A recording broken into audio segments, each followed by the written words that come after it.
வணக்கம். இன்னைக்கு நம்ம கார்ட்டூன் பேசிக் ஜியாமெட்ரிக்கல் ஷேப்பை யூஸ் பண்ணி எப்படி கிரியேட் பண்ணுறதுன்னா, இப்போ எல்லாருமே பார்த்தீங்கன்னா சம்மர் லீவ் ஸ்டார்ட் ஆயிடுச்சு. எல்லாருமே லீவில் இருப்போம். சில பேர் டிராயிங் ரொம்ப இன்ட்ரெஸ்ட்டாக இருக்கும். அதை எப்படி டெவலப் பண்ணலாம் என்னென்னு யோசிப்பீங்க. எங்கே டியூஷன் போகிறது, எப்படி கற்றுக்கிறது, இந்த மாதிரி நிறைய ஐடியாஸ் இருக்கும். இந்த சீசனில் நம்ம எங்கேயும் வெளியே போகிறது ரொம்ப கஷ்டம். அதனால் வீட்டில் இருந்தே நீங்கள் கார்ட்டூன் கேரக்டர் எப்படி ட்ரா பண்ணலாம். ஆல்ரெடி நீங்கள் எப்படி கார்ட்டூன் கேரக்டர் ட்ரா பண்ணுவீங்கன்னா கூகுள், பின்ட்ரெஸ்ட் இந்த மாதிரி ஆப்பில் போய் ப்ரௌஸ் பண்ணி அதை பார்த்து ஒவ்வொருத்தராக ஈஸியாக காப்பி பண்ணுவீங்க. அந்த மாதிரி பண்ணுறது இது ஸ்டார்டிங் உள்ள எக்ஸசைஸ். ஆனால் இப்போ நான் உங்களுக்கு சொல்லித்தரது நீங்களே ஒரு கார்ட்டூன் கேரக்டரை எப்படி க்ரியேட் பண்ணுறது, அதுதான் இந்த டாப்பிக்கோட இந்த வீடியோவோட அர்த்தம். இங்கே பார்த்தீங்கன்னா ஃபஸ்ட்டு பார்த்தீங்கன்னா ஸ்கொயர், அதுக்கு தகுந்த மாதிரி அந்த ஸ்கொயர் ஃபேஸ் தகுந்த மாதிரி பாடி. செகண்ட் ஒன் கேரக்டர் பார்த்தீங்கன்னா ரெக்டாங்கிள் ஷேப், அதுக்கு தகுந்த மாதிரி ஒரு character body with. Third circle, circle மாதிரி உள்ள ஃபேஸ்க்கு ஒரு character body with legging hand எல்லாமே. Next triangle shape. இது இந்த மாதிரி கேரக்டர் பண்ணும்போது நார்மல் பென்சில் எல்லாமே ட்ரை பண்ணுவோம். பட் நான் இங்கே என்ன சொல்கிறேன்னா கலர் பென்சில் யூஸ் பண்ணிக்கோங்க. பேசிக் ஃபார்ம், இப்போ ஒரு ஸ்கல்ப்சருக்கு ரொம்ப இம்பார்ட்டண்ட்டாக ஆர்மேச்சர் வித் பேசிக் ஷேப், அதுலேருந்து காவியம் பண்ணிவிட்டு ஃபைனலாக அவுட்புட் போயிடும். இங்கே அந்த ப்ளே மாடல் பேசிக் ஷேப்க்கு எப்படி ஃபார்ம் இருக்கோ அதே மாதிரி அனிமேஷன், அதாவது கார்ட்டூன் கேரக்டருக்கும் பேசிக் ஃபார்ம் ரொம்ப இம்பார்ட்டன்ட். இப்போ பார்த்தீங்கன்னா பேசிக் ஃபார்ம் முடிச்சதுக்கப்புறம் நார்மல் பென்சில் 6B ஆர் எக்ஸா டார்க் பென்சில் வச்சு நம்ம ஃபஸ்ட்டு கேரக்டர் பாருங்கள் யூஸ் பண்ணுறோம்.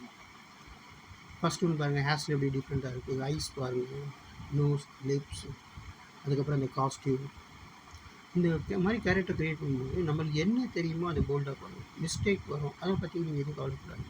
நம்மளுக்கு என்ன தெரியுமோ அதை போல்டாக பண்ணிங்கனாலே போதும், ஆட்டோமேட்டிக்காக நம்ம கார்ட்டூன் கேரக்டரை டெவலப் பண்ணலாம். அதே மாதிரி ஒவ்வொரு கேரக்டர் க்ரியேட் பண்ணுறதுக்கு முன்னாடி நிறைய கேரக்டர்ஸ் பாருங்கள், அப்சர்வ் பண்ணுங்கள். ஏன் இந்த கேரக்டர் பிடிச்சிருக்கு, நம்ம எப்படி பண்ணால் நம்ம மற்ற கேரக்டரோட நம்ம கேரக்டரும் ஸ்பெசிஃபிக்காக இருக்கும் அப்படின்னு நம்ம அப்சர்வ் பண்ணணும். அதுக்கப்புறம் பார்த்தீங்கன்னா நார்மலாக நம்ம எல்லாருமே காஸ்டியூம்ஸ் பார்க்குறோம். ஈச் அண்ட் எவ்ரி பர்சன் பார்த்தீங்கன்னா காஸ்டியூம் இருக்குது. அதில் நம்ம பிடிச்ச காஸ்டியூம் ஃபஸ்ட்டு காஸ்டியூம் மட்டும் கூட என்ன சொன்னால் தனித்தனியாக ப்ராக்டிஸ் பண்ணுவோம்.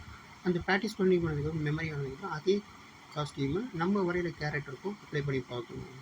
சின்ன பேண்ட்டு கொஞ்சம் லூஸாக இருந்தால் எப்படி இருக்கும், ஹேர் ஸ்டைல் எப்படின்னா. இந்த கார்ட்டூன் கேரக்டரில் ஒரே ஒரு முக்கியமான விஷயம் என்னன்னா நம்மளுடைய ஃபுல் க்ரியேட்டிவிட்டி நீங்கள் அப்ளை பண்ணணும். அதனால் நீங்கள் இப்படி தான் வரையணும் அப்படி தான் வரையணும் கிடையாது. உங்களுக்கு என்ன தெரியுதோ போல்டாக பண்ணணும். போல்டாக பண்ணதுக்கப்புறம் அதை நம்ம கேரக்டரை கொஞ்சம் லாங் டிஸ்டன்ஸ் வச்சுக்கிறதுக்கு அதில் ப்ளஸ் என்ன மைனஸ் என்ன நமக்கு நாமே கொஞ்சம் அனலைஸ் பண்ணணும். அப்படியே பண்ணிகிட்டே இருந்தோம்னா நம்ம ஈஸியாக டெவலப் பண்ணிடலாம். ஃபஸ்ட்டு இங்கே கார்ட்டூன் கேரக்டர் பண்ண வேண்டியது பயப்படக்கூடாது, என்ன தெரியுதோ போல்டாக பண்ணணும். அதே மாதிரி நம்ம என்ன செய்யணும்னா நம்ம வரைஞ்ச கேரக்டரும் பார்த்து கம்பேர் பண்ணணும். மற்றவங்க கேரக்டர் ப்ளஸ் மைனஸ் பார்க்காம ஃபஸ்ட்டு தெரிஞ்சுக்கணும். அப்சர்வ் பண்ணால் தான் நம்மளுடைய கேரக்டர் டிசைன், கார்ட்டூன் கேரக்டர் ஈஸியாக டெவலப் பண்ண முடியும். அதுக்கப்புறம் ஃபேமஸ் கார்ட்டூன் கேரக்டர் பார்த்திங்கன்னா வால்ட் டிஸ்னி, இந்த மாதிரி பெரிய பெரிய அனிமேஷன் குரூப் ஆஃப் கம்பெனிஸ் நிறைய கேரக்டர் டிசைன் பண்ணியிருப்பாங்க. அதெல்லாம் பாருங்கள், அப்சர்வ் பண்ணுங்கள். அந்த கேரக்டர் எப்படி, அந்த கேரக்டர் ஹேர் ஸ்டைல் எப்படி, அந்த கேரக்டரோட தனித்தன்மை என்ன, அந்த காஸ்டியூம் என்ன மாதிரி பிரின்சிபல் யூஸ் பண்ணுறாங்க, இதெல்லாம் பார்த்துட்டு அதுக்கப்புறம் நீங்களாக உட்காந்து நீங்களும் உங்களுக்கு தெரிஞ்ச இமேஜினேஷன், கற்பனை, உங்களுடைய ஐடியாஸ் எல்லாத்தையும் சேர்ந்து அப்ளை பண்ணி அப்படியே நம்மளுடைய கார்ட்டூன் கேரக்டரை டெவலப் பண்ணலாம். இந்த மாதிரி வரையுது உங்களுக்கு ஃபஸ்ட் டைமாக இருக்கலாம், இல்லை ஆல்ரெடி நீங்கள் பார்த்துருக்கலாம். இது என்னுடைய ஐடியா, எனக்கு தெரிஞ்ச ஐடியாவை நீங்கள் அப்ளை பண்ணிக்கலாம்.